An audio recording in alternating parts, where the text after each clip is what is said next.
भरे भंडार तेरे मंगल मेहर दा बख्शो दान माता। बुद्ध बुद्धि दे विच प्रकाश होवे वीर वीरता दा बख्शो दान माता। शुकर शुकर करा तेरा हर वेले शनि शांति दे होन सामान माता। ऐतवार विश्वास यकीन होवे पूरन कर दो सारे काज माता। हे माता मातेश्वरी सर्व सुखों की खान, माँ देवन वाली एक है मांगत कुल जहान। आज भी तेरा आसरा कल भी तेरी याद, घड़ी घड़ी माँ आसरा ज्येष्ठ 12 मास।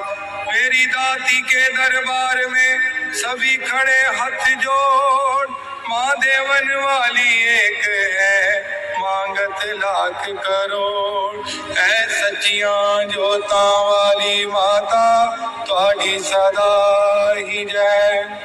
ऐ अंबिका जी हिंगलाज ज्वाला मां तेरा पर्वतां दे विच दरबार माता। सोम सरस्वती कालका भद्रकाली तेनू सिमरदा है कुल संसार माता। मंगल मनसा देवी तू है पिंडरानी, समय समय ते लगे अवतार माता।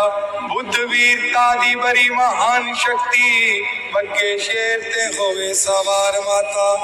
वीर वैष्णो देवी नैना देवी लखा भक्त दिते ने तार माता। शुकर शक्ति भवानी कृपालु है तू, कई जालिमां नू दिता है मार माता। शनि शांति रूप महान दुर्गे तेनू भक्त सिमरन सते वार माता। रूप एक ते नाम अनेक तेरे, तेरे चरना तो जावा बलिहार माता। मेहर करो मातेश्वरी आए तेरे द्वार, रख लाज दाती आने के तुझे करते हैं नमस्कार नमस्कार नमस्कार।